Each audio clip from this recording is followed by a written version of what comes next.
સ્વધર્મ, સ્વબોધ, સ્વકર્તવ્ય આપણું શું હોવું જોઈએ, જેનાથી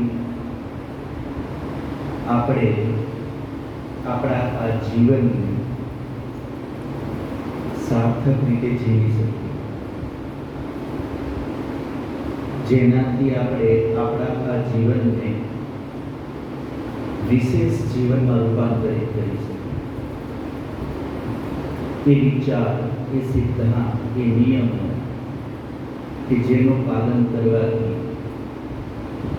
આપણે આપણા આ જીવનને સફળ કરી શકીએ. તો જીવનની સફળતાનો ઉપાય, જીવનની સાર્થકતાના નિયમ શું છે એ આપણે સમજવાનો, વિચાર કરવાનો પ્રયત્ન કરીએ. તો કાલે આપણે અમુક વિચારોથી શરૂઆત કરેલી, તો આજે આપનો થોડું ફીડબેક લઈ શકાય કે ન લઈ શકાય? થોડું સાઉન્ડ, આપનું ફીડબેક મળશે કે નહીં મળે? મળશે.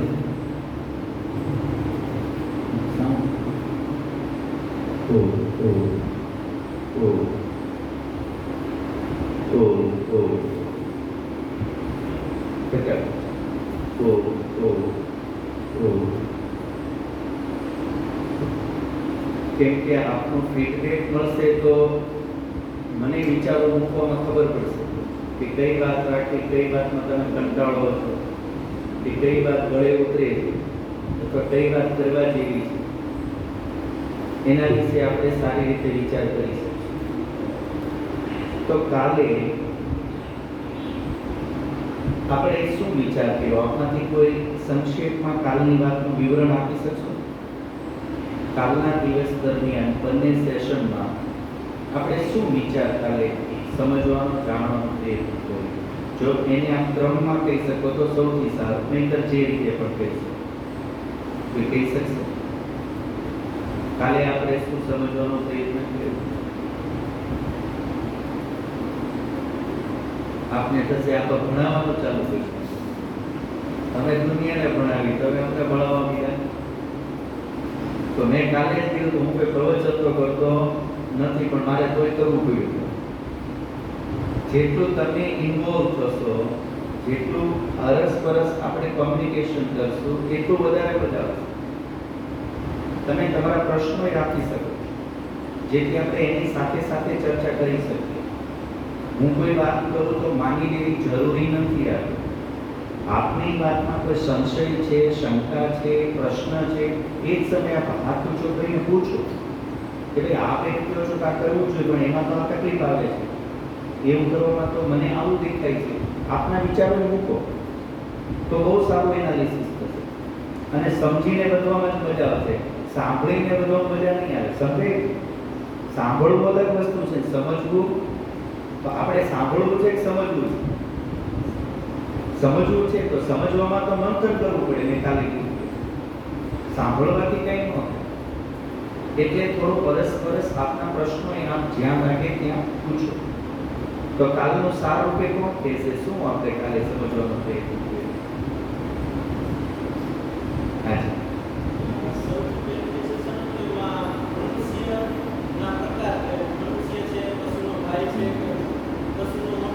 મનુષ્યોની કેટેગરી સમજવાનો પ્રયત્ન કર્યો. જી.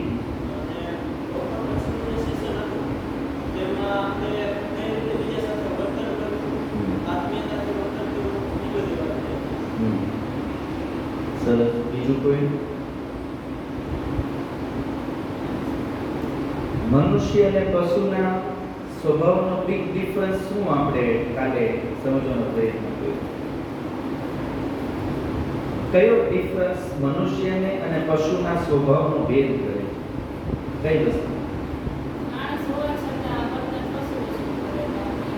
હા, એટલે ઈ કયો ગુણ એવો છે કે જેનાથી માણસ હોવા છતાંય પશુ લાગે? કયું લક્ષણ? સ્વાદ. હવે સમજાણો કે નહીં આવે? સ્વાદ. જો સ્વાદ તો દરેકમાં રહેવા અને હોવો જોઈએ, એમાં કંઈ ખોટું ઈ. પણ જ્યારે આપણે પોતાનું જ વિચારીએ અને બીજાનું ન વિચારીએ, એ જે સ્વાદ છે એ ખરાબ છે. વાત સમજમાં આવી? આપણે આપણું ભલું તો કરવાનું જ છે, આપણે આપણી ઉન્નતિ કરવાની છે, આપણા પરિવારની કરવાની છે. સ્વાર્થ મતલબ દરેક સ્વાર્થ ખરાબ નથી. સ્વ અર્થ, સ્વયંનું પ્રયોજન, અને સ્વયંના પ્રયોજન માટે તો આપણે બધા આવ્યા છીએ.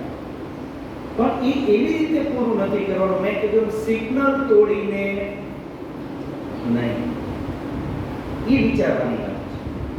તો મનુષ્યના સ્વભાવમાં અને પશુના સ્વભાવમાં મોટો ડિફરન્સ એ છે કે જ્યારે હું મનુષ્ય હોવા છતાં કેવલ મારા ફાયદા ઉપર કેન્દ્રિત થઈ જાઉં તો હવે હું શું થઈ જાઉં? પશુ. આ મુખ્ય મુદ્દો, બહુ મોટી વસ્તુ. અને મગજમાં રહેશે તો બહુ ફરક પડશે. જેવા બોર્ડર ક્રોસ કરશો ને તરત સીધા હું એમ લાગશે હું સાઈડમાં ઉતરી ગયો, ગાડી પાસે ચડી ગયો. જ્યાં પણ એમ લાગે કે આનો ફાયદો હું બગાડી મારો લેવા જાઉં છું, તરત અંતરાત્મા કહે છે ઓલું યાદ છે ને પાછું. તો વિચાર આવશે ના ના ભાઈ આપણે પાકે કરવા કઈ વાંધો નહીં, ભલે લઈ જતું આપણે આપવું કરો. સમજમાં આવે છે આ વસ્તુ? આપણને યાદ રહે તો એ વસ્તુ વ્યવહારમાં છે. તો હું માણસ હોવા છતાંય તે પશુ ન બની જાઓ એ માટેનો સિદ્ધાંત સ્વાદ, અતિસ્વાદ. એને અતિ શબ્દ આગળ જોડી શકો છો, અતિસ્વાદ. પછી આપણે જે સમજવાનો પ્રયત્ન કર્યો કે આપણા જીવનમાં આજે જે પ્રશ્નો છે, જે કે શારીરિક પ્રશ્નો છે, આપણે કાલે વિચાર કર્યા બધા રોગ વિશે જે વાત કરતા, પછી જે આપણી માનસિક સ્થિતિ વિશે આપણે જે કાલ વાત કરતા, અને આપણો વ્યવહાર જે છે, વ્યવહારની અંદર જે વસ્તુઓ આપણી જે વિચિત્ર પ્રકારની કહી શકાય એની જે વાત કરતા હતા, તો આ બધી પ્રવૃત્તિઓ, રોગ, આ માનસિકતાનું કારણ શું આવ્યું હતું? કયા કારણે આવું છે?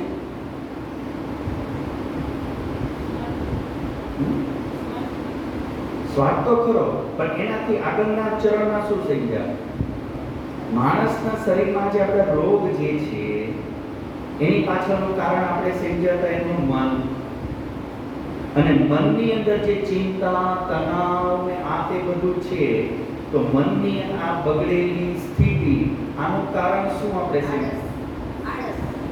આળસ ખરું, એ એક વસ્તુ થઈ. પણ એવા બધા જે ગુણ હતા એને ભેગા કરીને એને શું નામ આપ્યું આપણે? શું બોલો છો? ઈગો તો બરાબર, પણ બધા ગુણોના સમૂહને શું નામ દીધું? વિકાર. વિકાર. અને વિકાર કયા કયા છે? બહુ સરસ. કોણ બોલ્યું છે? કોને વિકાર શબ્દ કોણ બોલ્યું?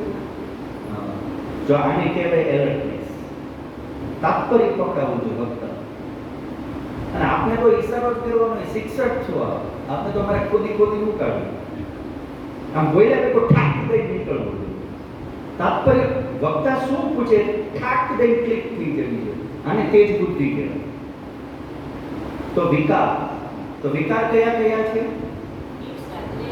ઈર્ષા, દ્વેષ, રાગ, ક્રોધ, લોભ, મોહ. આ બધું શું છે? આ વિકાર કયા કારણે આવે? કયા કારણે વિકાર ઉત્પન્ન થાય? કઈ પ્રવૃત્તિના કારણે? સ્વાર્થના કારણે. સમજ્યા કોણ છે? જ્યારે હું સ્વાર્થ ઉપર કેન્દ્રિત થાવ એટલે આ દુર્ગુણોની જરૂર પડે પડે પડે. સમજ્યા કોણ? કેમ કે મારા સ્વાર્થની પૂર્તિ આ દુર્ગુણ વગર થાય. સ્વાર્થી બનવું એટલે લોભી બનવું પડે. લોભી બનવું એટલે મોહ પણ મારે કરવો પડે. અને મોહનો પૂરો કરવા રાગ અને દ્વેષ કરવા પડે. એમાં વચ્ચે આવે કે પ્રતિસ્પર્ધા કરે એની ઈર્ષા કરવી પડે. અને મારા કરતા કોઈ કાગળ નીકળી જાય પાછે રહી જાવ તો મારું નાક ન કપાય, અહંકાર કરવો. આ બધી મજબૂરી બની જાય. સમજાય છે કે તમે? આખી સાયકલ ચાલુ થઈ જાય. એક આખી સાયકલ ચાલુ થઈ ગઈ. વિચાર કરો, ખોટી રીતે જ્યારે હું મારું ભલું કરવા નીકળું એટલે આ બધા દુર્ગુણોની મારે અંદર ઇન્સ્ટોલ કરવા પડે. અને આ અંદર આવેલા મગજની પથારી ફેરવી નાખે, દિમાગની પથારી ફેરવી નાખે, મનની શાંતિ ખતમ. એટલે એવો માણસનું શરીર પછી એવું જ હોય, અને એ માણસ પછી ઝોમ્બીની જેમ કરતો હોય, મેં કીધું મરેલો, એનર્જેટિક નો હોય, ઉત્સાહી નો હોય, ઉદાર નો હોય, સહનશીલ નો હોય, ક્ષમાશીલ નો હોય. આ સમસ્યા ઊભી થઈ છે માણસના ગુણોને ધારણ ન કરવાના કારણે. હવે સમજાય ન? હવે આપણે એના પછી આગળ સમજ્યા કે તો પછી આ વિકારોથી બચવું હોય અને જીવનમાં મનુષ્યનો અવસર મળ્યો છે, એ અવસરનો લાભ લેવો હોય તો શું બનવું પડે? શું બનીએ તો આપણને આ જગતનો અવસરનો લાભ મળે? માણસ બનવું પડે. આ કેવું વિચિત્ર લાગે, માણસને એમ કે માણસ બનવું પડે. ખુદ કાલે આપણે ભાઈ કીધું મનુસ્મૃતિ ખુદ કે મનુર્ભવ, અરે ભાઈ માણસ બનાવીને એમ કે માણસ બનો. હવે આ કેવી વિચિત્ર વાત. મેં તમને કાલ કીધું ગધેડા નથી કેવું પડે, તું ગધેડો ભાઈ, તો માણસ કેવું પડે છે તું માણસ બન. એનો મતલબ માણસ હોવા છતાં માણસ રહેતો નથી, તો માણસ બનવું પડે. અને માણસ બનીએ તો આ વિકારોથી બચી શકાય, વિકારોથી છૂટી શકાય. તો વિકારોથી છૂટવા માટે અને માણસ બનવા માટેનો સૌથી પહેલો ગુણ આપણામાં કયો હોવો જોઈએ? વિચાર્યો આપણે દેવાનો ભાવ. સૌથી પહેલી રિસ્પોન્સિબિલિટી આવે દેવાનો ભાવ. યુનિવર્સમાં કંઈક પાછું નાખવાનો ભાવ, કંઈક પાછું વાળવાનો ભાવ. આ સૌથી મોટો ગુણ છે. એક ગુણ આવે એટલે પાછો બીજા સારા 1000 ગુણ આવી જાય. દેવાનો ભાવ. અને દેવાનું શું કામ? શું કામ દેવાનું છે? આપણે ઉપકાર છે કે ડ્યુટી છે? દેવું એ ઉપકાર છે કે ડ્યુટી છે? ડ્યુટી છે. એક નાનામાં નાનો બેક્ટેરિયા પણ યુનિવર્સની અંદર વેલ્યુ એડ કરી રહ્યો છે, ઇકોસિસ્ટમને મેન્ટેન કરી રહ્યો છે, મેનેજ કરી રહ્યો છે, અને એ યુનિવર્સનો હું એક પાર્ટ છું. એટલે આ ઇકોસિસ્ટમ એક મારી ડ્યુટી છે કે હું આ ઇકોસિસ્ટમની રક્ષા કરું. અને તો જ થઈ શકે કે હું ફાયદો લેતો હોય તો મારે ફાયદો નાખવો પણ જોઈએ. ફેમિલીમાંય કરવું પડે, મારા ફિલ્ડમાંય કરવું પડે, યુનિવર્સમાંય કરવું પડે. આ વાત સમજાય છે કે નથી? કેટલાને આ વાત ક્લિયર થઈ ગઈ છે? કંઈક દેવું તો જોઈએ. સરસ, ચાલો કાલ કરતા સારું ઇમ્પ્રુવમેન્ટ. રાત્રે મતલબ કંઈક અંદર કામ થયું છે. તો બસ સંકલ્પ કરી રાખો. સમય હોય તો સમય આપો, પૈસા હોય તો પૈસા આપો, બુદ્ધિ હોય તો બુદ્ધિ આપો. કાંઈ નહીં તો છેલ્લે મેં શું કીધું? છેલ્લે કાંઈ ન હોય તો શું આપવું જોઈએ? સારા શબ્દો તો કહીએ, સદભાવના તો દઈએ, ખાલી એની પડખેથી ઊભા તો નહીં. તો કેટલો ફેર પડશે? તો એ માણસ યાદ રાખશે કે તેથી આ આવી મારી બાજુ ઊભા રહી ગઈ, એમને મને હિંમત આપી, એમને મને આશ્વાસન આપ્યું. બહુ ફેર પડે, બહુ ફેર પડે. તો દેવાનું. પછી બીજી વસ્તુ આપણે વિચારી ગઈ કે અહીંયા બધા એક સરખી ઈચ્છાઓ વાળા રહે છે. અને પ્રાણીઓ એક મનુષ્ય બધાની એક સરખી ઈચ્છા છે. એક કેવી સરસ વસ્તુ. પ્રાણીઓ હોય તો મનુષ્ય તો બધાની એક સરખી ઈચ્છા છે કે મારું કલ્યાણ થાય, મારી હાનિ ન થાય. આ દરેકની ઈચ્છા છે. તો જ્યારે બધા સમાન ઈચ્છા વાળા, એક સમાન ગોલ વાળા છે, તો એ ગોલને પૂરો કરવા માટે એક વ્યવસ્થા તો બનાવવી પડે. તો એ જે વ્યવસ્થા છે એનું નામ શું છે? કઈ રીતની વ્યવસ્થા આપણે નિભાવીએ છીએ? આત્મવદ. આત્મવદ. મારે મારો અધિકાર પણ ભોગવવાનો છે, પણ બીજાનો અધિકાર નુકસાન કરવાનું નથી. જે રીતે ટ્રાફિક પોઈન્ટ આ દિમાગમાં બેસાડો. જે રીતે મારી સાઈડ ક્રોસ કરવી છે, પણ બીજાની સાઈડને રોકીને નહીં. એના ટાઈમે ઈ જશે, મારા ટાઈમે હું જઈશ. આ વ્યવસ્થા એમ અધિકાર આત્મીયતાપૂર્વક નિભાવવાનો છે. આ એક બીજો એવો ગુણ છે કે જેનાથી આપણે આપણા જીવનની અંદર બહુ મોટું પરિવર્તન રાખી શકીએ. આપણે કોઈને ઓળખતાય નથી. માનો કોઈ મૂક પ્રાણી છે જે બોલી નથી શકતું, પણ જો એની પ્રત્યે આત્મીયતા છે તો બોલી ન એકદમ એની ફીલિંગ સમજાઈ જશે. આ વાત સમજાય છે કે નથી સમજાય? તમે તમારી સામે કૂતરું આવ્યું માની બોલી એકવાનું, પણ તમારી સામે એવી આંખ કરી જોતું હોય, એવું મોઢું કરીને આમ જોતું હોય, અને આમ ગળગળું થઈ ગયું હોય, તો તમને શું થશે? એના પ્રત્યે શું થશે? દયા થશે કે નહીં? આ બિચારું ભીખું લાગે, આ બિચારું કંઈક માગે છે, આને કંઈક જરૂર છે, અને તમે એની રોટલી લાવીને આપો તો કૂતરાને તમારી આમ હસી તો સ્માઈલ તો નહીં જ આપે ને, એ હસી તો એક પણ નથી, પણ છતાંય કૂતરું રોટલી ખાઈ લીધા પછી જે પણ એનું એક્સપ્રેશન હશે તમને ફીલ થશે કે ખુશ થયું, થશે કે નહીં થાય? પૂછડી પટપટાવશે, ઊંધું ચતું થશે, તમારી આમ એટલો રિસ્પેક્ટ રાખશે, આમ તમારી આગળ પાછળ હશે, આની મનની પ્રસન્નતા દેખાડે કે તમે મારું પેટ ભર્યું, મને બહુ ગમ્યું. આ વાત સમજાય છે કે ન સમજાય? એક પ્રાણી પણ અનુભવ કરી શકે છે આ વસ્તુ, આત્મીયતા. આ આત્મીયતા આપણા અનુભવ છે, અને આ જ આપણને વિશેષ બનાવે છે. તો આ આપણે કાલ થોડા માનવતાના બેઝિક રૂલ્સ છે, આ બેઝિક છે.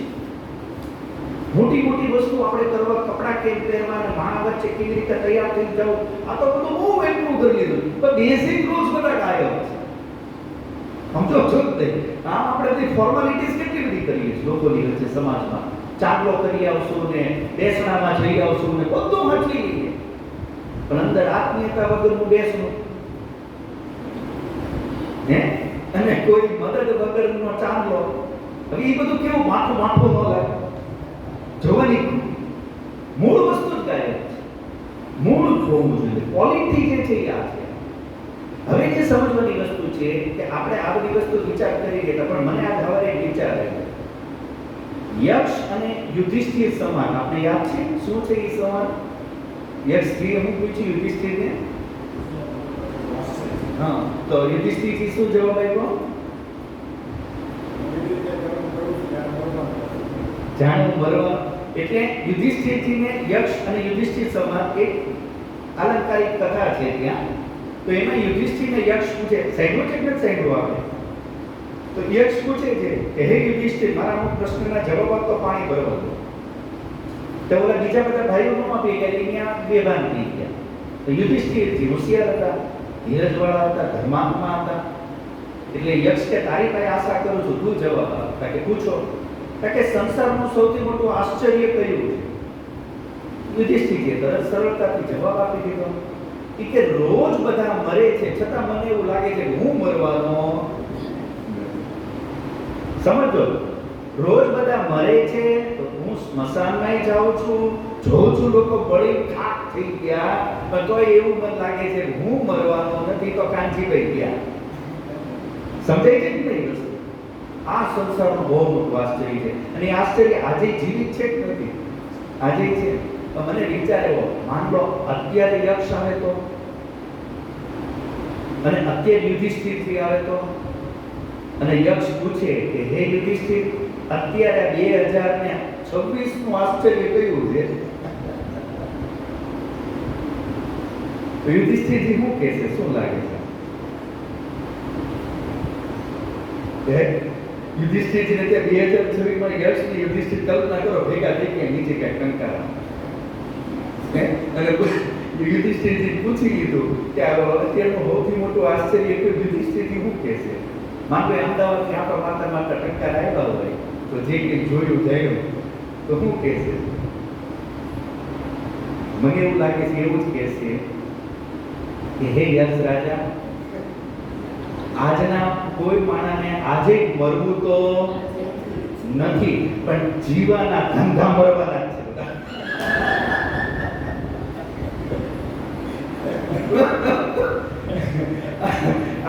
આજે આ કોઈને મરવું તો નથી, પણ ધંધા બધા મરવાના જ કરે.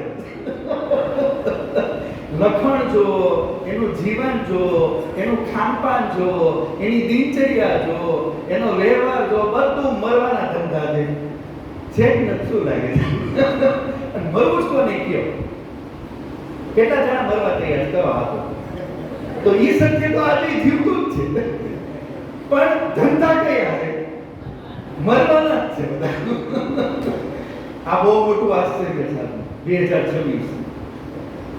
તો સમજવાની વસ્તુ છે કે આવું કેમ? એક તરફ તો આપણે જીવન જીવવું છે, સર્વાઈવ કરવું છે, દીર્ઘાયુ થવું છે, અને એ જીવન પાછું ખાલી જીવવું નથી, સુખી, સંપન્ન, સમૃદ્ધ, પ્રતિષ્ઠિત થઈ જીવવું છે. આવું જ જીવવું હોય ને, આયુર્વેદમાં લખ્યું છે દુઃખી જીવન જીવવું કોઈને ન ગમે. આ સુસાઇડ શું કામ કરે માણસ? એને જીવવું નથી ગમતું? ગમે જ છે. સુસાઇડ શું કામ કર્યું? દુઃખી જીવન છે. કયું જીવન છે? તો દુઃખ વાળું જીવન જીવવું કોઈ ન ગમે. સુખ, શાંતિ, સમૃદ્ધિ વાળું જીવન જીવવું. આયુર્વેદ કહે છે કે એવું જીવન માણસના જીવનનો નાશ કરી નાખે. એટલે સુખી રહેવું બહુ જરૂરી છે. તો હવે જો જીવન જીવવું છે અને સુખી રહેશું તો જીવી શકશું, નહીતર ક્યાંક નદી પર દેવ મારે કૂદવું, સાબરમતી નદી પર બધે બ્લોક નાખવા પડ્યા, કૂદી કૂદી જતા સુસાઇડ થી માણસ ખતમ થઈ ગયો. તો સારું જીવન જીવવું છે, સફળ જીવન જીવવું છે, આ મારે જીવનની અંદર ઉન્નતિ કરવી છે, તો એ ઉન્નતિ કરવા માટે મારે કોઈ પ્રયત્ન કે ઉપાય કરવા પડે કે ન કરવા પડે? સારું જીવન જીવવા માટે કે આમ નામ સારું જીવન જીવીએ કે કશું જેવું તો છે કે આમ ઉઠી ખુલ્લું પહેરા નીકળી ગયા એવું તો છે ને? હાથ પગ મારવા પડશે, દિમાગ હલાવવું પડશે, પરસેવો પાડવો પડશે, ત્યારે કંઈક આપણા હાથમાં લાગશે, કંઈક ઉગશે અને કંઈક જીવનમાં મળશે. આ જીવનનું સત્ય છે. એટલે જીવનની અંદર એક વસ્તુ જે સમજવાની છે અને જે આપણે બધા ખાસ આપણે કાલે આપણો સ્વાભાવિક સમજ્યા કે આપણા જીવનની પ્રગતિ આજે નથી, અથવા હું જેટલો સુખી હોઈ શકતો હતો એટલો આજે નથી, અથવા જે પરિસ્થિતિમાં અત્યારે હું છું કેના કારણે છું?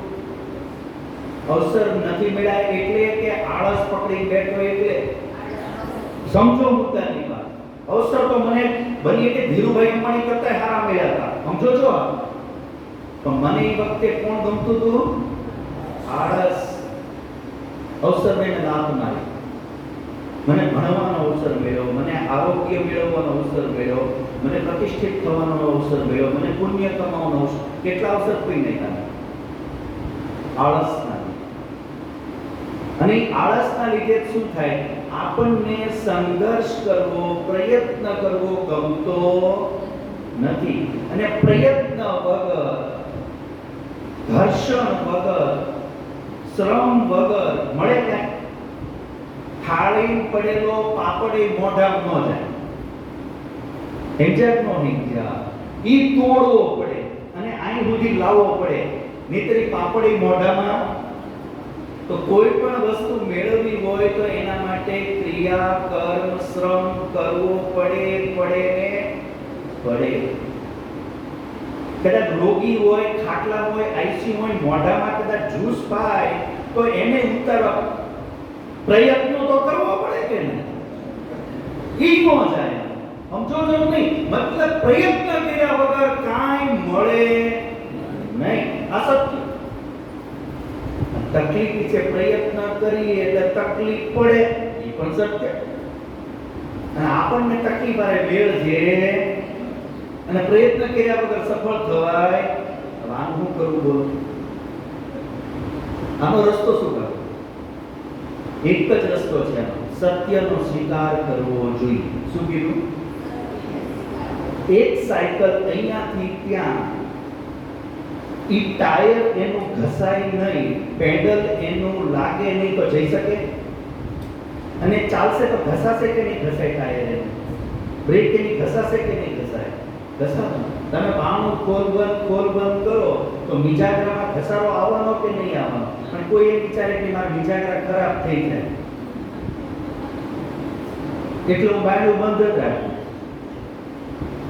મિજાગરો હાચવામાં બાયણું બંધ રાખો, ઘરનું એનો લાભ મળે? ન મળે. સંસારનું સત્ય સમજો. ઘર્ષણ વગર, શ્રમ વગર, પ્રયત્ન વગર, પુરુષાર્થ વગર કંઈ મળતું નથી. જેટલો વધારે શ્રમ, જેટલો વધારે પુરુષાર્થ, જેટલો વધારે ઘર્ષણ, એટલી સફળતા જાજી. આ સંસારનો નિયમ છે. જેટલું ઘર્ષણ એટલું આઉટપુટ. ઘર્ષણ ઓછું, આઉટપુટ ઓછું. તો જીવનનું એક સત્ય છે કે સંઘર્ષ વગર કંઈ મળતું નથી અને આપણને સંઘર્ષ કરવો ગમતો નથી અને એના વગર કાંઈ મળતું નથી. તો બેમાંથી એક બાજુ વહી જવું પડે. કરવો છે કે નથી કરવો, બે બાજુ નહીં આવી તો સમજાય છે કે નિર્ણય જ કરી લેવો પડશે. સંઘર્ષ તો કરવો પડશે, પણ એ સંઘર્ષ કરવાનું પરિણામ શું આવશે? ફાયદો બહુ મોટો મળશે. શું કીધું? ફાયદો. સંઘર્ષ તો 10 રૂપિયાનો જ છે, ફાયદો 1000 રૂપિયા. એક ખેડૂત એક ખેતી કરવા, વાવણી કરવા કેટલા મહિના કામ કરે? એક વાવણી માટે કેટલો ટાઈમ લગાડવો પડે? 2 મહિના, 3 મહિના. ખેતર ફાડે, પલાળે, બીજ નાખે, ઉગાડે, દવા છાંટે, વાટે, લણે, માર્કેટમાં પહોંચાડે. 3 થી 4 મહિના એક પાકમાં લગાડે. 4 મહિનાની કમાઈ એમાં કેટલું ખાય? આખા વર્ષનું. અને એકલો ખાય આખું ઘર ખાય. અને કેટલા બીજા ખાય? એ દાણા. સમજો છો ને? એક વ્યક્તિના કરેલા શ્રમમાં એને કેટલું બધું મળી ગયું. એક વ્યક્તિ 22 વર્ષ, 24 વર્ષ, 25 વર્ષ મેડિકલ લાઈનમાં સ્ટડી કર્યું. એ 25 વર્ષ ભણી અને ડોક્ટર સારો બની ગયો. હવે ખાસે કેટલા વર્ષ? ભણ્યો કેટલા વર્ષ? 25. ડોક્ટર બની ખાસે કેટલા વર્ષ? ફાયદો છે કે નુકસાન? ફાયદો છે. એટલે જે સંઘર્ષ લાગે છે, ઘર્ષણ લાગે છે, મહેનત લાગે છે, એ છે સાચી, કડવી પણ છે, ઝેર જેવી લાગે, એ મને પીડા પણ દે છે, પણ એ કરવાથી ફાયદો જે આવે ને એ બહુ લાંબો. આ વાત સમજાય છે? એટલે જીવનની સફળતાનું સૂત્ર, સંઘર્ષ વગરનો માણસ જીવનમાં સફળ થાય નહીં. એ ભણીનો એકે, ગણીનો એકે, કરીનો એકે. બીજાનો છોડો, પોતાનું જીવન સારું મળે. એટલે એ એક સિદ્ધાંત સમજવાની જરૂર છે કે આપણા આ જીવનની અંદર જો આપણે સફળ થવું હોય તો સંઘર્ષ ભાગવાની વસ્તુ છે કે કરવાની વસ્તુ છે? અને સ્વભાવનું છે સંઘર્ષ કરવાનો છે કે ભાગવાનો? સ્વભાવ શું છે? સંઘર્ષથી ભાગવા. નિયમ છે સંઘર્ષ કરવાનો. આ નિર્ણય આર પારનો કરવો પડશે. જીવન ઉન્નતિના જે સંઘર્ષ છે એનાથી હું દૂર રહીશ નહીં. કેમ કે જેને તો મહાપુરુષોના સ્વામી શ્રદ્ધાનંદજી જીવની વાત કરી ગયા હતા આપણને, આમાં નકરું શું દેખાતું જરા જોવો તો. શું કહ્યું છે? સંઘર્ષ. રામચંદ્રજીનું જીવન જુઓ, શું છે?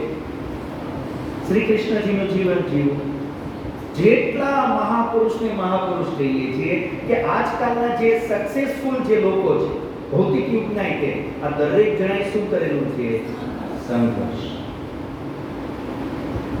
સંઘર્ષ વગરની એટલે આળસને મારવી જ પડશે, સંઘર્ષ કરવો જ પડશે. અને જો સંઘર્ષ નથી કરવો તો અપેક્ષાઓ આપણી ઓછી કરી નાખાય, પછી બહુ માન સન્માનની અપેક્ષાઓ ન રહે. સંઘર્ષ કરવો નથી, આળસ છોડવી નથી, ખુરશી પહેલી જોઈએ છે, હોદ્દો મોટો જોઈએ, અધિકાર મોટો ઈ વેર પડે નહીં. તો કુણા બે રહેવાનું કોઈ નહીં કે આપણે. તો આ એક જીવનનું સૂત્ર છે. સંઘર્ષ એ કરવાની વસ્તુ છે ને સંઘર્ષ કર્યા વગર કંઈ મળતું નથી. સંસારની કોઈ વસ્તુ, પૃથ્વી આટલું ફરે છે, ઘર્ષણ છે. ચંદ્ર ફરે છે, ઘર્ષણ છે. પશુ પક્ષી કીટ પતંગે ઉડે છે, રેની પાંખોનો વાયુ જીવન સાથે ઘર્ષણ છે. ઘર્ષણ હર જગ્યાએ છે અને કરવાની વસ્તુ છે એટલે કરવું જ પડે. આ સંસારનો એક નિયમ છે. આ નિયમને અપનાવીએ તો લોચા લાગે. બીજી તરફ આપણે જોવા જઈએ તો આપણને શું લાગે છે? આપણે આપણા ઘરની અંદર સ્કૂટર, ગાડી, આ બધું આપણે રાખતા નથી. ઘરની અંદર આપણે ઘણા બધા ગેજેટ યુઝ કરીએ છીએ. આપણે ક્યારે સર્વિસ કરીએ? સ્કૂટર, ગાડીની સર્વિસ કરીએ કે નથી કરતા? કરાવડાવીએ છીએ. ઘણા ખરા 5 વર્ષ થઈ ગયા હોય એવા, 2-4 વર્ષે કર્યું.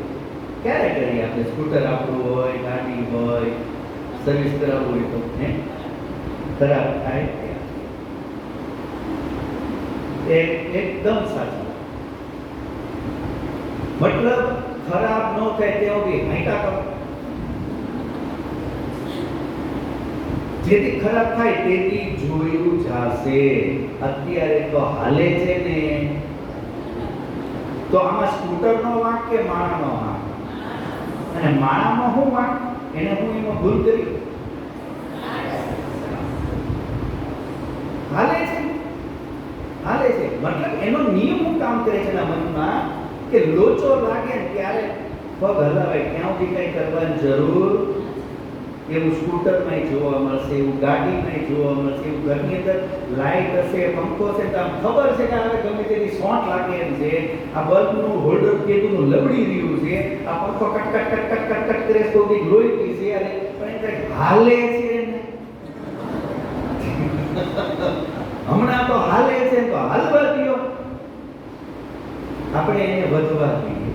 આ હલાવાનો નિયમ ખાલી આ બધી વસ્તુ ઉપર જ છે કે જીવન ઉપર કામ કરી? કેમ કે નિયમ જ થઈ ગયો છે આપણો હલાઈ લેવાનો. એ શું થઈ ગયો કે હાલે ત્યાંથી હલાવો, અટકે તેથી જોયું. એ જ વસ્તુ આપણા શરીર આરે કરી રહ્યા છે કે નથી કરી રહ્યા છે કે નથી? હજી તો હાલે છે.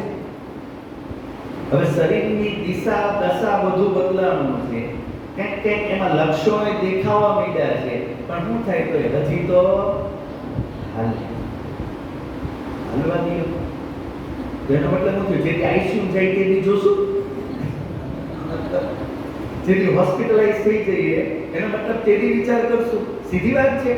ત્યાં સુધી આલો જે તો રિપોર્ટ એવો ન આવી જાય કે ડોક્ટરે કે ભાઈ હવે સુગરની દવા તમારે લેવી પડશે, 300 નીચે આવતું જ નથી, બીપી તમારું 160 નીચે આવતું જ નથી, તો એમ વિચારે સાહેબ લેવી જ પડશે, લેવી જ પડશે.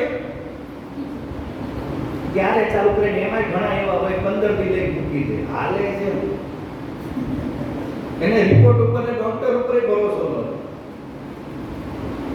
એમ કે હજી તો હાલે છે. આ તો દેખાડવા ગયો એને કીધું, નો ગયો તો ક્યાં કહેવાનો, તો હાલતું જ તું ના. એમાં પાછો મારજી હોય એકાદો મળી જાય કે તું ગયો એવો ભલા પણ ગયો તાર મગજમાં નાખ્યો જ હોય. એ કરતા નો ગયો તો હારો તો દોર પાવો ચડ્યા. હું સાચો છું, સલાહ દેવા વળાય ગયો. સમજવાની વસ્તુ છે. મારા જીવનની અંદર હું હલાવાની માનસિકતા ઓળખી ગઈ. આ ખતરનાક માનસિકતા છે, યાદ રાખજો. આ કઈ માનસિકતા છે? ખતરનાક. આનું એક જ કારણ છે, મારી લાઈફની અંદરનું રૂટીન સેટ નથી. કોઈ વસ્તુ ફિક્સ નથી. કઈ વસ્તુ કેમ હશે, કેવી રીતે રહેશે, ફિક્સ નથી. એટલે હલાવાની માનસિકતાનો મારો સ્વભાવ છે. સીધી વસ્તુ જરા જોઈએ આપણે કે શરીરની એક રિધમ હોય. આપણે કદાચ ખ્યાલ હોય, કોઈ ડોક્ટરની લાઈનના હોય તો નોલેજ જ આપણે ખ્યાલ હશે. પેન્ક્રિયાસ છે આપણું, એ સવારના 8 થી રાતના 8 વચ્ચે કામ કરે. એનો મતલબ શું થયો? રાતના 8 થી સવારના 8 સુધી પેન્ક્રિયાસનું કામ કરી. આપણો જમવાનો ટાઈમ કયો છે? રાત 8 પહેલાનો કે 8 પછી? તમે કંટાળાવાળા છો એટલે ઠીક છે, બાકી અમદાવાદ ને વડોદરા મુંબઈ થી પૂછો 12 વાગે ખાવી આવે. ક્યારેક મૂળ ચૂડે 2 વાગે પાછું ફાસ્ટ ફૂડ કે જંક ફૂડ મંગાવી. ખાવાનો ટાઈમ તો રાતે જ મળે, દિવસે દોડાદોડી હોય. જે નિયમ શું છે? યુનિવર્સિટી છે, દરેક પશુ પર જે નિયમ કામ કરે છે એ જ આપણા ઉપર કરે. સમજમાં આવી વાત? દરેક પશુ પક્ષી જો તમે સાંજે 6 પેલા ખાવા પીવાનું પતાવી માળા પોતપોતાની જગ્યાએ, અને આપણે 8 વાગે ત્યારે મૂળ ચડે ખાવા. અને એમાં હવે તો ડેઝર્ટ આવી ગયું ને આ આવી ગયું ને ખાધા પછી આઈસ્ક્રીમ તો હોવો જ જોઈએ. કે ગોળા સીઝન, શેરડીનો રસ હોવો જ જોઈએ. હવે એક ગ્લાસ ચટકારી દે રાત્રે જમી પેટ પર. ગામડામાં ટાંકારામાં એમ રહેતા હોય તો બહુ તકલીફ હોય. શહેરમાં માથાકૂટ છે. રાત્રે 12 વાગે તો ગોળાવાળાની લાઈન લાગે. તમે અમદાવાદ એમ જો તો અડધી કલાકે વારો આવે ગોળો ખાવા. અને ઈ ચૂહી વહી જવાનું છે. જોવાનું તો બી એ કે આપણી જે સિસ્ટમ છે, રિધમ છે, ચાહે શરીરની હોય, જીવનની હોય, આખી હલાવાની અથવા ડિસ્ટર્બ છે, એ એક આપણા જીવન માટે બહુ મોટું જોખમ છે. આપણા આરોગ્ય માટે કે આપણા વ્યવહારિક જવાબદારીઓ માટે. કેટલા લોકોનો સમય રાત્રે મોડામાં મોડું 11 વાગે સુઈ જવાનું છે આપના?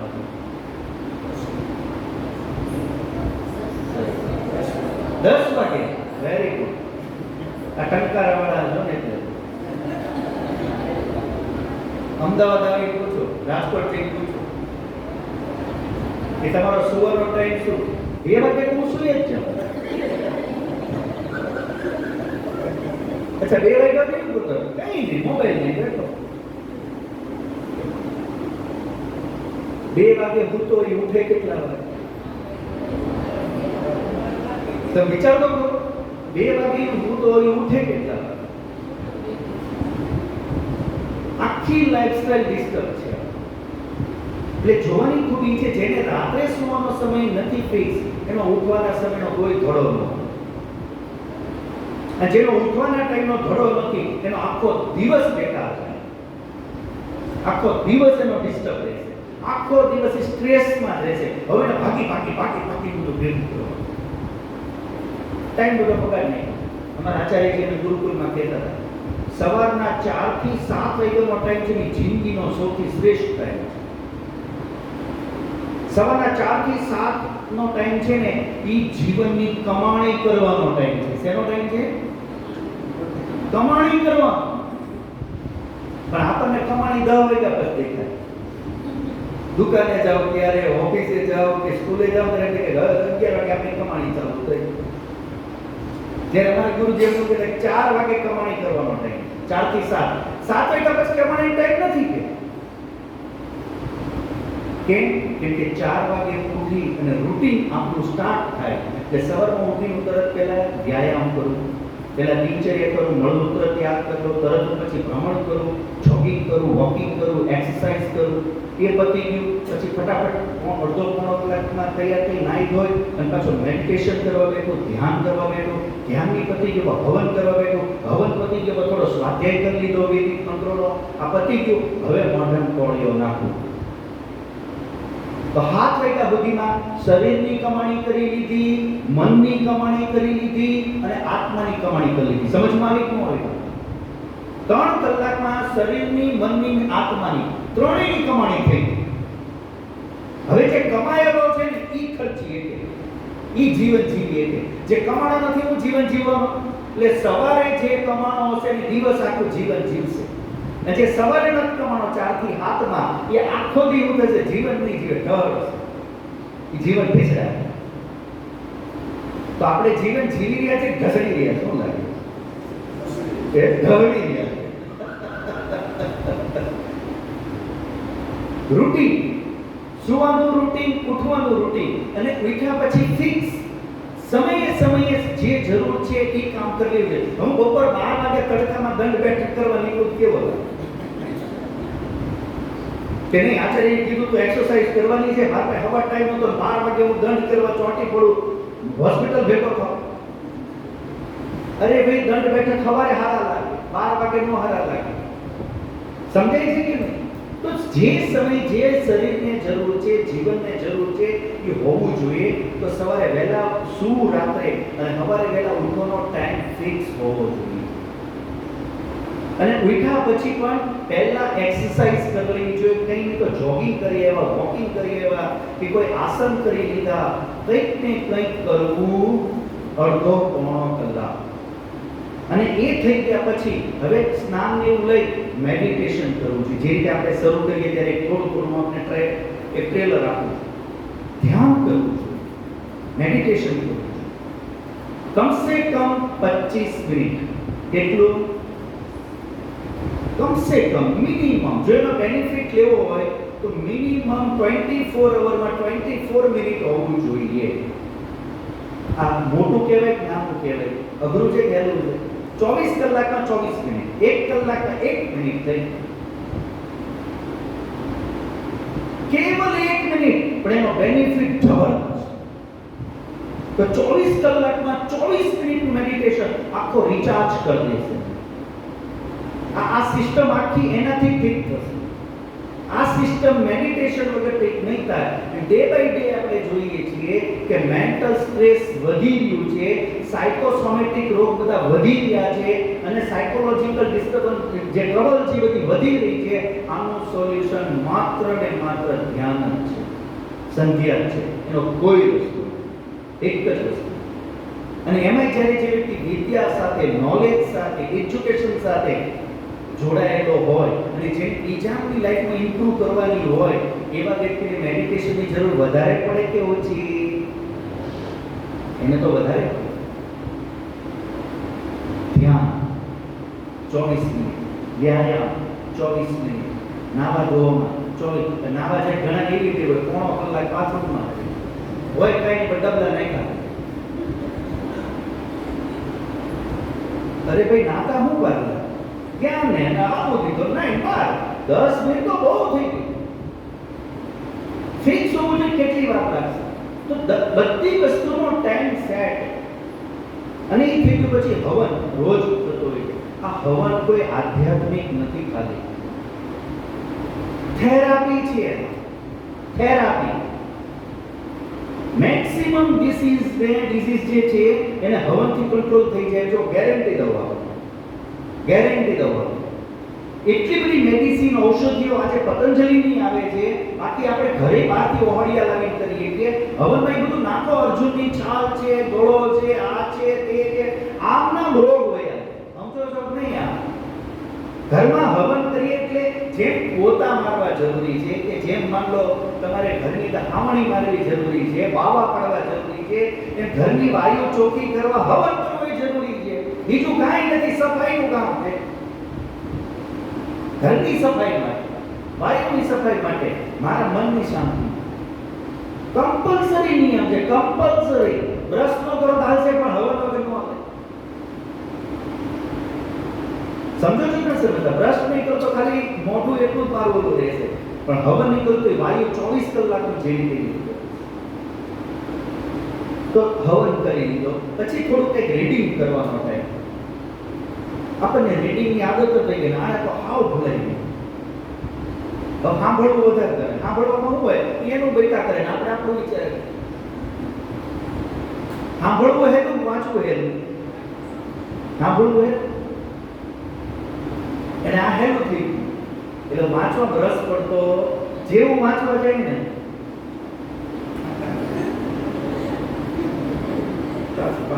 પાનું કેવી રીતે હોય આખી ખુલી રામાયણ જેવું છે, પૂરી થઈ ગઈ. પૂછે કે સીતા કોણ? તો રામાયણ શું આવે? વાંચવાની ટેવ જ નહીં, રીડિંગ નહીં કરીને. મારે કઈ સારી બુક્સ નથી અને બુક્સનું રીડિંગ નથી કરતો, માઇન્ડ ક્યારેય ડેવલપ ન થાય. આ માઇન્ડ જ નથી એવું. રીડિંગ વગર ન થાય માઇન્ડ. કંઈક ને કંઈક સારા સાહિત્યના રીડિંગની હેબિટ હોવી જોઈએ. મારા મિત્રોને વાત કરતા હતા કે હું એક અનુભવ કરું છું. એક તો તમે બીજો હું પ્રબળ અનુભવ કરો તમારા ફિલ્ડમાં. એક મને એવું લાગે છે કે જે ટીચર્સ જે સબ્જેક્ટના છે એ ઘણીવાર મેં એવો અનુભવ કર્યો છે પ્રિપરેશન કર્યા વગર આવે છે. સમજો છો તમે? ટાઈમ જ નથી શિક્ષક પાસે, ટાઈમ જ નથી. તો પ્રિપેરેશન ક્યાંથી કરે? સીધા ઉઠી પહોંચી. આ તો મજાક કરું છું, આપની વાત તો જનરલ વાત છે. સીધા વયા જાય અને જઈ સીધા ભણવા માંડે. હવે જે મગજને દેહ ધનાધન.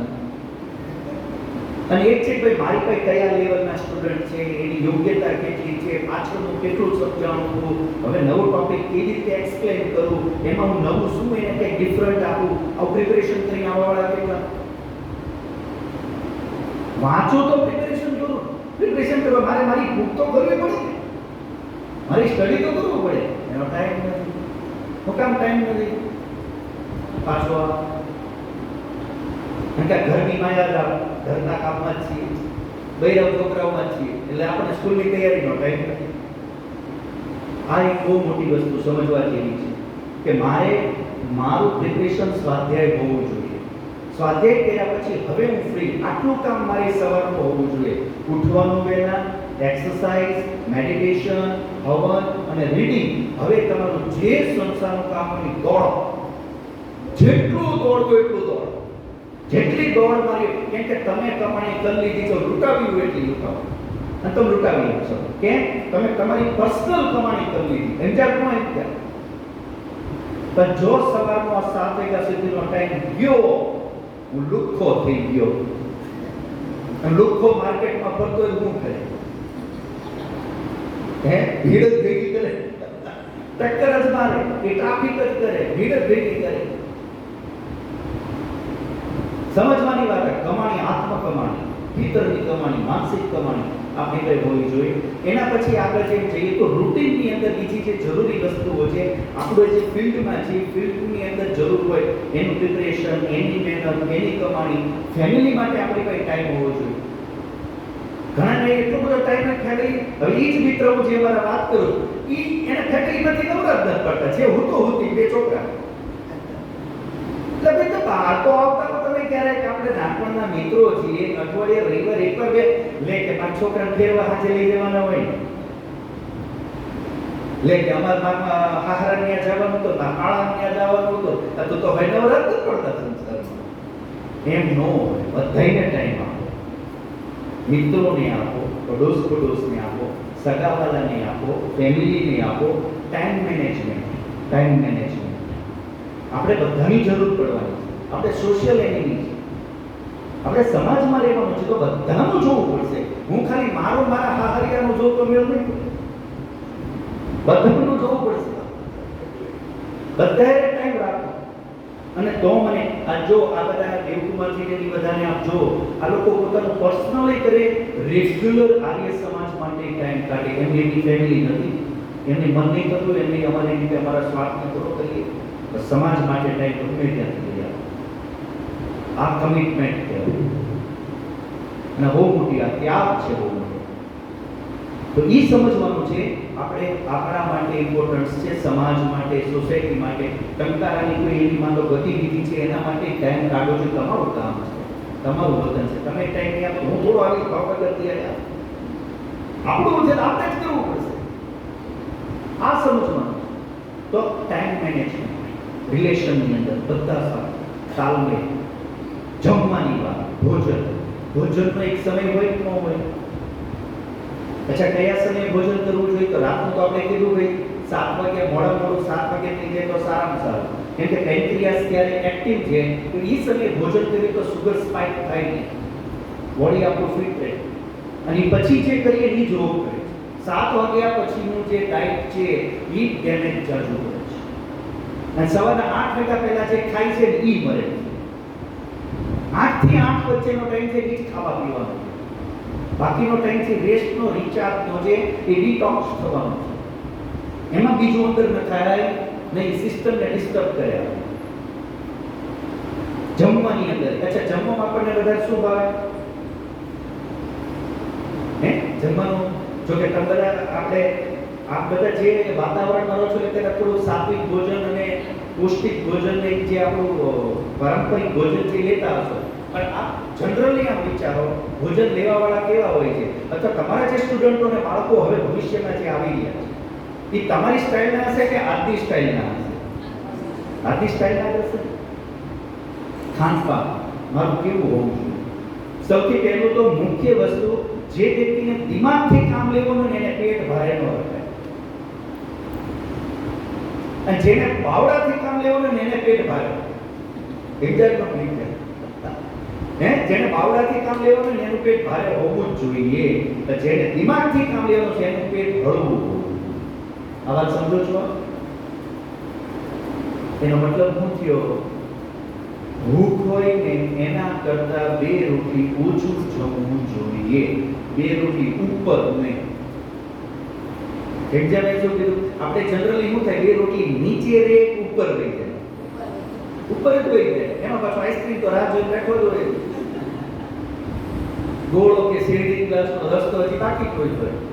ઓલરેડી 2 રોટલી તો ઉપર વહી ગઈ છે અને બાકી હજી ઉપર બીજું બાકી છે. હવે આ ઓવરલોડેડ થઈ જાય, હવે ભારે, કેમ કે બ્લડ બધું જ તે ડાયજેશનમાં વહી જાય. એટલે માઇન્ડ આપણું શું થઈ જાય? ડાઉન. બ્લડ ફ્લો ઓછો થઈ જાય માઇન્ડમાં, કેમ કે ડાયજેશનમાં બ્લડની જરૂર વધારે પડે. એટલે માઇન્ડ શિથિલ થઈ જાય. તો ભોજન હંમેશા ભૂખથી થોડું ઓછું રાખવું જોઈએ. આ કર્તવ્ય છે આપણું આપણા પેટ માટે, આપણા આરોગ્ય માટે.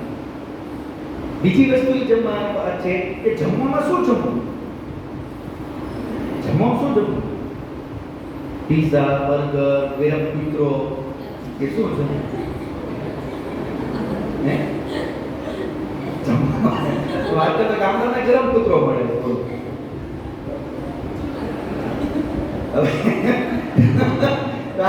આશ્ચર્ય છે, પાણીપુરી ગામડામાં આવી ગયું.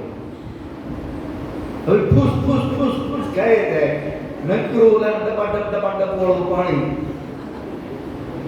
તો શું થાય? આમાં વિચાર કરો. ફેરે રોગ તો ફેરે ગામડા સુધી આવે, ઠેક આપણા બાયણા સુધી આવે પાણીપુરી. તો આ તકલીફ. અને આ ખાવાનું કઈ ખાવાનું જો શું ખાવું અને ક્યારે ખાવું તો એનો ટાઈમ 3 જ હોય. સવારે બ્રેકફાસ્ટ, બપોરે, રાત્રે, બાકી કાંઈ. તો બકરી જેમ હાલતા જાય ખાતા જાય, હાલતા જાય ખાતા જાય, જ્યાં જઈને લાઈન. અને ઘરે તો લગ્નના જમવા જવા હવાથી તૈયારી કરે કે આજે ક્યાં જમવાનું છે, આવે જોઈએ. ઘરના નાસ્તો બનાવતા કે આજ તમારો ઓલા વડીલ હું એમ કે આ ચાર આઈટમ આપ્યું નહીં એટલે ભૂલી ગયા આપણે લગ્નમાં નથી જવાનું કે ત્યાં ડબલ થઈ ગયો. તૈયારી કરી છે એમ ન હોય. શું ખાવું, ક્યારે ખાવું, કેટલું ખાવું અને જમવામાં શું લેવું. હંમેશા આપણા ભોજનની અંદર પૌષ્ટિક ચિકાસવાળો હોવો જોઈએ. આયુર્વેદ આપે છે. દયાલપુરી આપણી વચ્ચે આયુર્વેદાચાર્ય રહી છે. ચિકાસવાળું ભોજન હોવું જોઈએ. માખણ છે, ઘી છે, દહીં છે, દૂધ છે, ગોળ છે કે મીઠાઈ છે, કોઈને કોઈ એક ચિકાસવાળી આઈટમ આપણા ડાયટમાં હોવી જોઈએ, કમ્પલસરી. બીજું જે છે બધું પૌષ્ટિક. રોટલી છે, ભાત છે, દાળ છે, શાક છે, સલાડ છે. સલાડ કમ્પલસરી ખાવું જોઈએ. અને સલાડ રોટલીના બટકા ન ખાવાનું હોય. સલાડ પહેલા ખાઈ લેવા, પછી જમાય. જમતા જમતા સલાડ ખાવાની વસ્તુ નથી. પાકા અને કાચાનો મેળો કરો કરે. ફ્રૂટ ખાવું હોય તો પહેલા ખાઈ લો, સલાડ ખાવું હોય તો પહેલા ખાઈ લો, પછી જમો.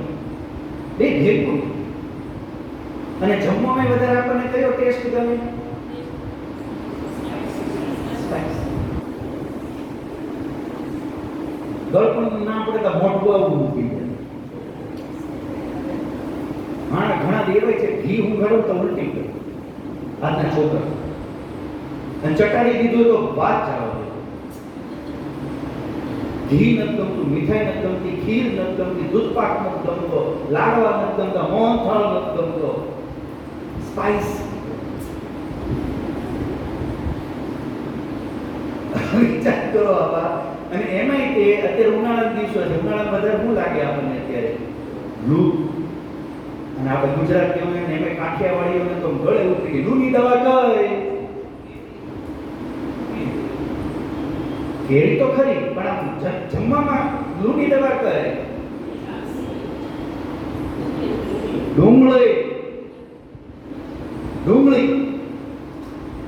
ડુંગળીના શોખીન છે લગભગ ભારત આખું આવે. વેજ વાળાને નોન વેજ વાળા કોઈને ડુંગળી વગર ન આવે. વઘાર તો ડુંગળીનો થવો જ જોઈએ. સલાડમાં ડુંગળી પહેલા કાંઈ ન દો પણ એને ડુંગળી દો તો એને સલાડની બીજી જરૂર ન રહે. ડુંગળીના દીવાના છીએ આપણે બધા. પણ ડુંગળી તમે ખાઓ ત્યારે તમે જોજો કેવું મોઢું ગંધાય. અને કોઈ ખાઈને આપણી પાસે આવ્યો હોય ને તેમ થાય હે ભગવાન આનાથી જલ્દી મુક્તિ થઈ જાય. અને એવા માણસનો પરસેવો નીકળે ને એ દુર્ગંધ વાળો, એના મળમૂત્ર દુર્ગંધ વાળો.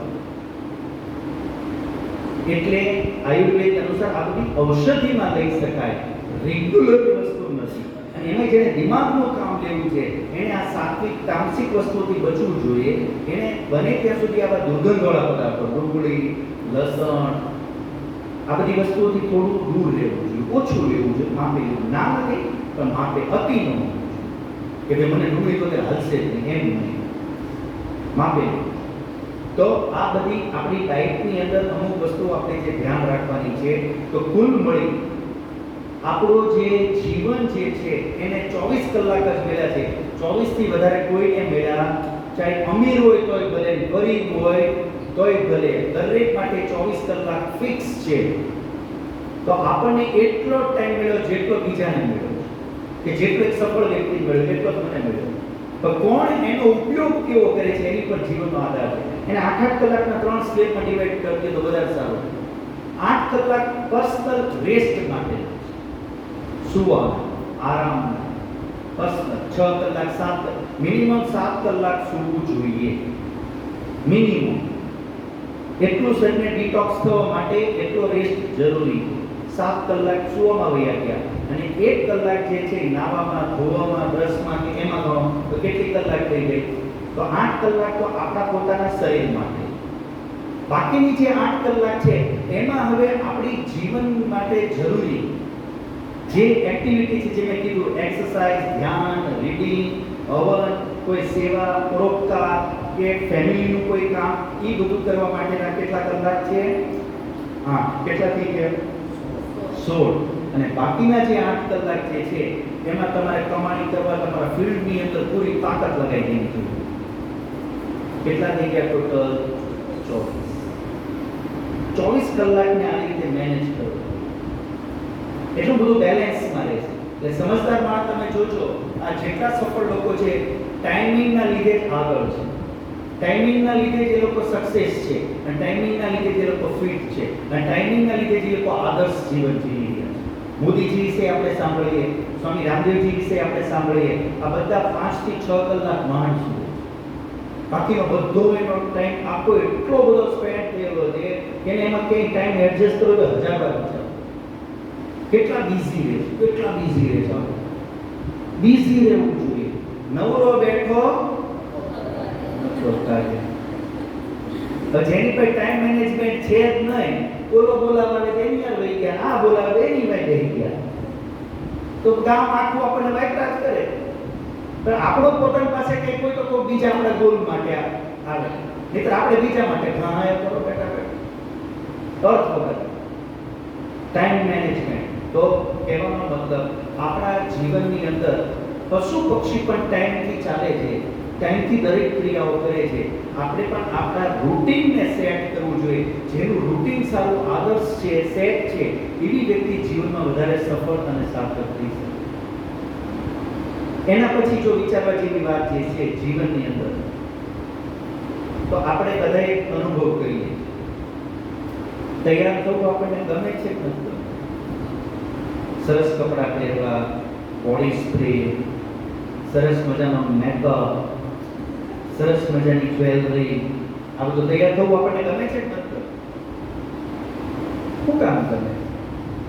શું થાય? તૈયાર થઈ ગયા શું ફેર થયું? જગ દેખાવ. મતલબ હું મારા માટે થયો છું તૈયાર કે બીજા માટે? બીજા માટે. તો બીજા દેખાડવા મને શું ફાયદો? તૈયાર થઈ બીજાને દેખાડ્યું એમાં મને શું ફાયદો થવાનો?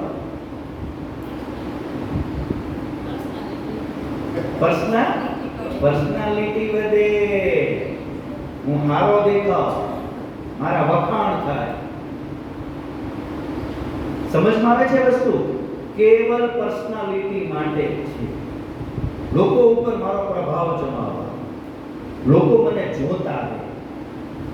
એનો મતલબ હું થયો આપણને ગમે છે કે નથી ગમતું? અને કોઈ એમ કહે કે હું બીજા માટે તૈયાર ન થતો તો ચંદ્રમાં ઉપર એવા વયા જાવ, ત્યાં તૈયાર થઈ દેખાડો, નહીં થાય. તમે એને અહીંથી 200 કિલો હોનું લઈને ચાંદ ઉપર મૂકી દો અને કહેવાનું તમે ત્યાં તૈયાર થઈને ફરજો, એ 200 કિલો ચાંદી પહેરીને હોનું પહેરીને ફરશે? કોના માટે પહેરવું? જોવા વાળા તો બીજા જોવે અને મારા વખાણ કરે તો મને ગમે. એટલે લગભગ આપણે જોઈએ ને તો સમાજની અંદર આપણા સ્વભાવમાં તમે જોજો આ કોમન વસ્તુ છે. બીજા આપણા વખાણ કરે, બીજાને હું ગમું, બીજાને હું સારો લાગું, બીજા મને માન આપે, આ આપણી ઈચ્છા રહે છે કે નથી રહેતી? અને એ માટે જ આ બધું કરીએ છીએ. કપડાં હોય, સજવા ધજવાનું હોય, કે ઘણા મીઠું બોલતા હોય.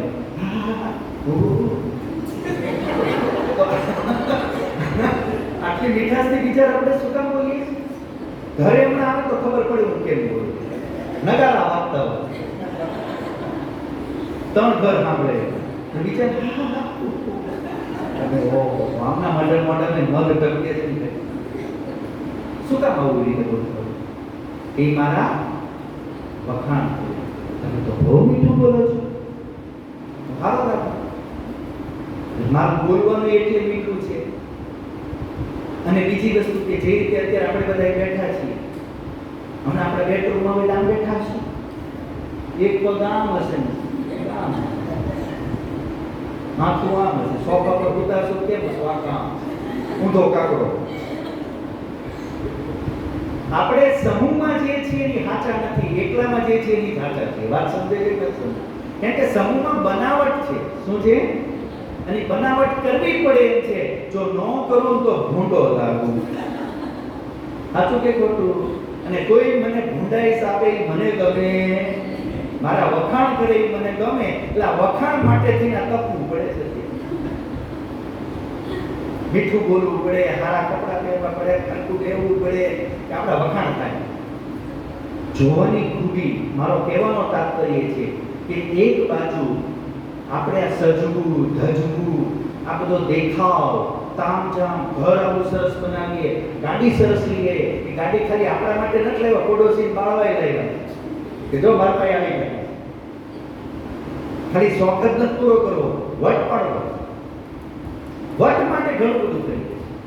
જોવાની ખૂબી, વટ કરવા તરફ એક બાજુ આટલો ખર્ચો, સજાવટ ધજાવટ ને બધું કરું, અને બીજી બાજુ મારો વ્યવહાર હું જે રીતે કરું છું, આ વટની હું કરી નાખે, એસી તેસી કરી નાખે કે નથી કરી નાખે?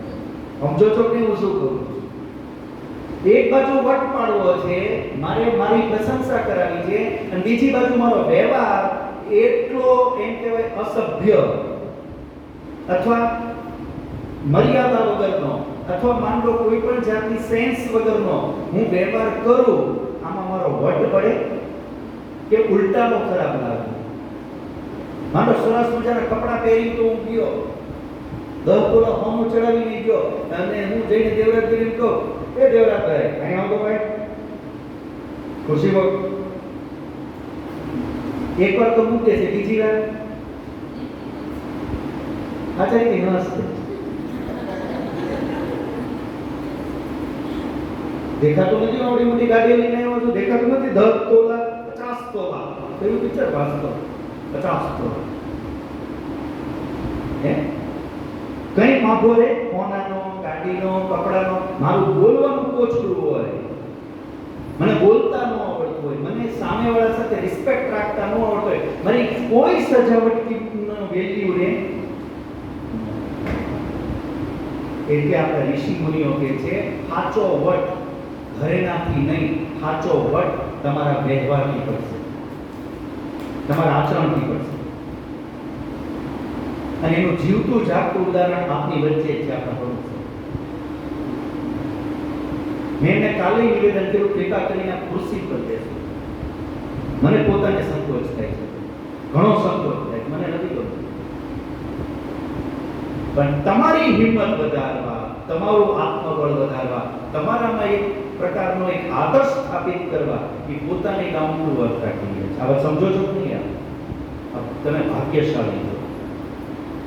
જે પણ એમના સાનિધ્યમાં છે, આપણે બધા ભાગ્યશાળી છીએ.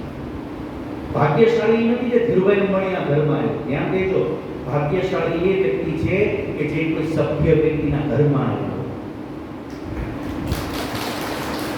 કેમ કે તમારો વટ કયો, તમારો પ્રશંસા કયો, તમારો યશ કયો, તમારી કીર્તિ કયો, તમારો ઉન્નતિ કયો, તમને આશીર્વાદ કયો, એ સજ્જનો જ આપવાના છે. અને સજ્જનો હંમેશા સભ્ય વ્યક્તિ પર પસંદ થાય, અસભ્ય ઉપર ક્યારેય થાય નહીં. એટલે સભ્યતા સૌથી મોટી સફળતાની ચાવી છે, સૌથી મોટી. એક ઉદાહરણ લો, મારા પૂજ્ય સ્વામીજી, કદાચ પહેલા આપણે કોઈ સાંભળ્યું મારા મોઢે. અમારા ગુરુજી છે સ્વામી સત્યપતિજી મહારાજ, જે જૂના છે દેવકુમારજી બધા પરિચિત છે. આ વાત છે લગભગ 50 વર્ષ પહેલાની. પંજાબની અંદર બધા વિદ્વાનોનો એક કાર્યક્રમ હતો. સ્વામીજી મહારાજ અમારે શું હતા, ટાઈમના બહુ પંક્ચુઅલ સ્વામીજી મહારાજ. એટલે સ્વામીજી સૌથી પહેલા 50 વિદ્વાન આવવાના, એમાં સૌથી પહેલા ટાઈમસર જઈ અને બેસી ગયા સ્ટેજ ઉપર.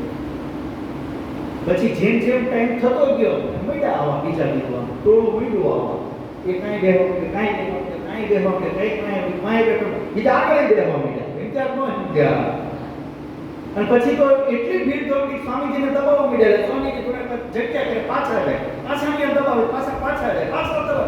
સ્વામીજી થોડો હોય અને આગળ બધા આવી દઈ ગયા, મારી સામે હું દઈ ગયો, મારો ફોટો અને મારો વિજ્ઞાનમાં શું થયું? સ્વામીજી હું પૂરો મળ્યો. જેને ફોટો પડાવવો હતો, જેને માઇક જોતું હતું, જેને વટ પાડવો હતો, એ બધા ક્યાં બેઠા? આગળ આવી ગયા. આખો કાર્યક્રમ પૂરો થઈ ગયો અને બધાએ 5-5 મિનિટ પોતાનું વક્તવ્ય આપ્યું.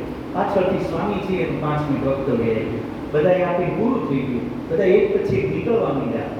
એક સજ્જન ત્યાં આવેલા હતા. હવે મુદ્દાની વાત કરું.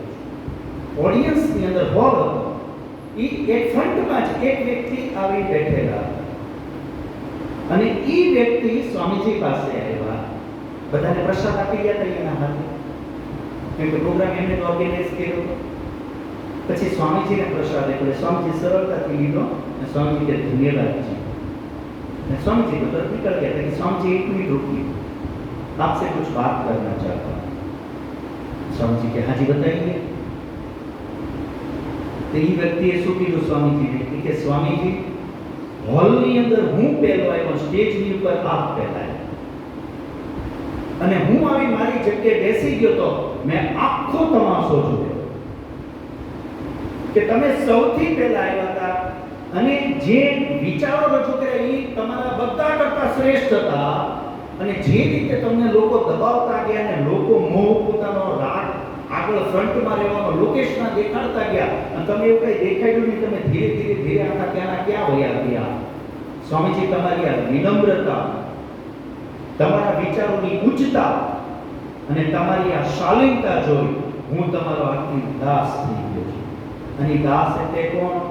હીરો કંપનીના માલિક મુંજાલજી. વિચાર કરો તમે, આવડો મોટો વ્યક્તિ, ડિસિપ્લિન વાળો, એ પોતે આવેલો અને એની નજરે એને આ બધું જોયું. ખાલી સ્વામીજીને 1 કલાકનો વ્યવહાર કેવો પ્રભાવ છોડી ગયો કે સ્વામીજીના અનુયાયી બની ગયા તો બની ગયા. બીજી આપની જાણકારી માટે વાત કરો. એને એક સંકલ્પ કરી લીધો, આ જીવન આપ ધરતી પર છો ત્યાં સુધી આપનું તન મન અને ધનથી હું આપની જેટલી આવશ્યકતા છે એ હું પૂરી કરીશ. અને એને કરી. સ્વામીજીની સંપૂર્ણ જવાબદારી એને પૂરી કરી. ચિકિત્સા શીખે 15 વર્ષ સ્વામીજીની ચિકિત્સા લે, એ સંપૂર્ણ વ્યય એને. એટલું જ નહીં, એના દીકરાના બહુ પણ એટલા બધા પ્રભાવિત થયા વિચારોથી અને એને એ સંકલ્પને આગળ વધારતા કીધું, હવે સ્વામીજી નથી પણ આજની તારીખને મોટી હોસ્પિટલ વાનપ્રસ્થ આશ્રમની ઈ જ પરિવાર ચલાવે છે. કેવલ એક સભ્યતાનો પ્રભાવ. સમજો છો હું શું કહું છું? એ ડિગ્રી વાળાને ન મળે આ બેનિફિટ, ગમે તેટલી સ્કિલ હોય તો ન મળે, પણ જે શાલીનતા દેખાડી, વિચારોની ઉચ્ચતા અને જીવનની સરળતા, આ બેનું જે કોમ્બિનેશન હતું એટલું જબરદસ્ત હતું. એની પ્રતિષ્ઠા તમે જો સ્વામીજીની કેવી મોટી હતી. એટલે મારો કહેવાનો મતલબ શું છે? વટ સજવા ધજવાથી નહીં, વટ વ્યવહારથી. આ સૌથી મોટું સૂત્ર આપના જીવનમાં હોવું જોઈએ. હું ગેરંટીથી કહી છું, આપની સ્કિલ, ક્વોલિફિકેશન, એજ્યુકેશન કે XYZ જે હશે, તમે જે પણ ફેમિલીના મેમ્બર હો, XYZ કોઈ મેટર નથી કરતું. તમને જો વ્યવહાર કરતા આવડે છે ને, તમે આવનારા ભવિષ્યના દીપક છો, તમે સૂરજ છો, તમે ચાંદ છો. તમે બીજા અનેક લોકોના જીવનને પ્રદીપ કરવાના અને તમારી પર લોકોના આશીર્વાદ, પ્રેમ પણ એટલો જ વરસવાનો છે. એટલે જીવનની અંદર સભ્યતા બહુ મહત્વની છે, શાલીનતા બહુ મહત્વની છે. કેમ કે માનો ગમે તો એજ્યુકેટેડ વ્યક્તિ મારી સામે આવે તો એનું એજ્યુકેશન મને દેખાય જ્યાં સુધી કે ન દેખાય. માનો ગમે એવો મોટા પરિવારનો તો મારી સામે મને એનો પરિવાર ખબર પડે, ગમે એવી સ્કિલ હોય તો ન પડે. મને પહેલા એનો વ્યવહાર જ દેખાશે. સમજ્યા ન સમજ્યા? સૌથી પહેલું તો હું ઈ જોઈશ ચપ્પલ ક્યાં કાઢ્યા, આવીને નમસ્તે કર્યા ન કર્યા, વિનમ્રતા હતી કે નહોતી, ઈ વ્યક્તિ આવીને ક્યાં બેઠો, ક્યાં બેઠવું જોઈએ, ઈ વ્યક્તિએ કેવી રીતે એની બોડી લેંગ્વેજ દેખાડી, આ જ વસ્તુ પહેલા જોશું. અને જો આ વસ્તુ સારી લાગી તો એની બીજી કોઈ વસ્તુની કિંમત નથી. એટલી ખબર પડી કે આ માણસ સભ્ય છે. આ પ્રભાવ વ્યવહાર આપણો પરિચય આપે. એટલે કે છે first impression is the last. Impression સારી પડી છે, બનાવટ ઇમ્પ્રેશન ઈ નથી કહેતો આ જી જી નાજી નાજી જી એ ઇમ્પ્રેશન લિસ્ટિક વાળી નહીં, નાટક વાળી નહીં. ઠીક છે, એની જગ્યાએ કરવાનું છે, પણ વિનમ્રતા વગર નહીં. આ ગુણ સૌથી મોટો છે. તો એ આપણામાં વિકસિત થાય, આપણી અંદર સભ્યતાનો સંચાર થાય અને આપણા વ્યવહારની અંદર આ ગુણનો વિકાસ થાય. આપણે આદર્શ બની જશું, આપણે દાખલો બની જશું, આપણે ભવિષ્ય બની જશું અને આપણો જીવનમાં યશ જ વધશે, ઉન્નતિ થશે. આ પાકી વાત છે. આ એક ગુણ પણ આપણને મહાન બનાવી શકે છે. તો એના વિશે હજી થોડી વિસ્તારથી વાત આવનારા સમયમાં આપણે કરવાનો પ્રયત્ન કરશું. સમય આપણો થઈ ગયો છે, એ પર આપણે શીખીશું.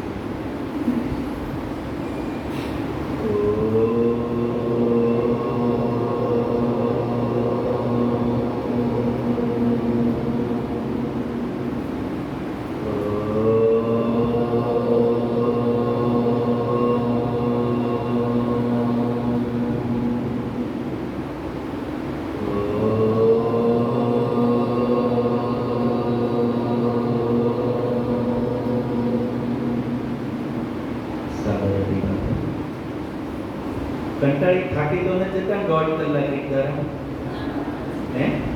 કે આમ તો શું થાય, આપણે ખબર છે 45 મિનિટની કેપેસિટી છે અને આપણે ડબલમાં આવી ગયા એટલે પછી ભાઈ એવું ન થાય કે ઉપરના 45 મિનિટ પછી જાય બહાર. બરાબર. અને અમુક પ્રશ્નો તૈયાર કરો, પ્રશ્ન સેશન પણ રાખીએ આપણે. તો બપોર પછી કે જ્યારે આપણે અમુક પ્રશ્નો લખીને કદાચ મોઢેથી ન કહી શકો તો લખીને આપી દો, હું અહીંથી વાંચીને એનું સમાધાન કરીશ. તો જે પ્રશ્નો હોય આપણા ફિલ્ડને લગતા, સાયકોલોજીને લગતા, આધ્યાત્મને લગતા, વ્યવહારને લગતા, આપણા ભારતીય સંસ્કૃતિને લગતા કે પારિવારિક જે પણ આપને પ્રશ્નો હોય આપ લખીને મને આપો, હું આપને એનું સમાધાન કરીશ. થોડું શંકા સમાધાન પણ કરો તો એનાથી પણ આપને ફાયદો થશે.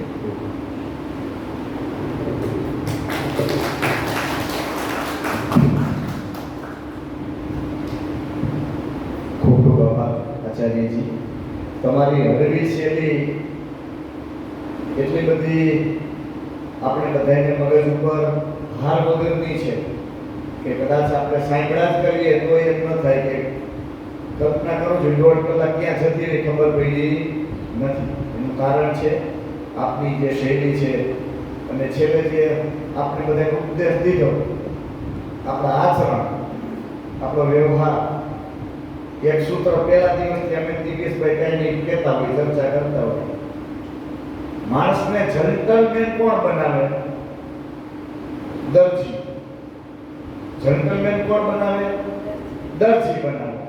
પણ આદર્શ માણસ કોણ બનાવે? શ્રેષ્ઠ ગુરુ બનાવે, શ્રેષ્ઠ આચાર્ય બનાવે. એટલે આપણે બધા વ્યવહારિક જીવનમાં જોઈએ તો બધાને શું હોય? જેન્ટલમેન બનવાનો બહુ શોખ હોય, પરંતુ આદર્શ બનવા માટે જેમ આચાર્યજી કીધું સંઘર્ષ જરૂરી છે. તો એવા પૂજ્ય આચાર્યજી પોતાનો કિંમતી સમય કાઢીને એટલા બધા શેડ્યુલ એના ફિક્સ હોય છે. આપણે ખરેખર કઈ તાલીમ રાખી છે, ક્યારે રાખી છે? આ વેકેશન ખુલવાના 3 દિવસ હોય ને ત્યારે પહેલા રાખતા હોય છે. અમે એક તારીખ નક્કી કરી લીધી અને પછી આચાર્યજીને ફોન કર્યો કે આ તારીખે મેં આ 3 દિવસનો કાર્યક્રમ કરવા માંગી છે.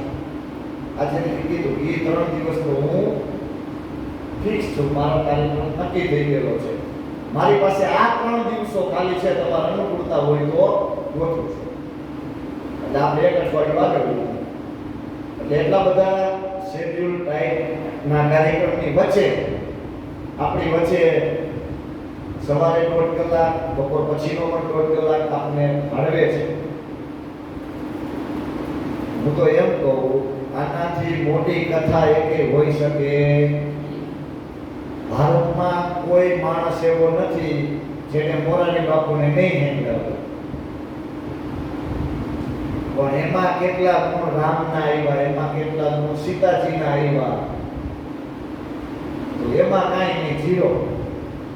નહીંતર આખું ભારત અત્યારે રામ રાજ્યમાં જીવતું હોવું જોઈએ, પણ એ ભાઈનું કાંઈ આપણને જોવા મળતું નથી. એટલે ફરી એક વખત હું આચાર્યજીનો હૃદયથી આભાર માનું છું. આચાર્યજી, તમારો ખૂબ ખૂબ હૃદયથી આભાર. અને હવે અમે અમારું ઘરનું જે કે વાર્તાલાપ છે એ કરીશું. પાછા 3 વાગે આપણે ત્યાં આપણી સ્કૂલ પર મળીશું. તો ફરી એક વખત આપનો આભાર માનું છું. રીતેશભાઈ.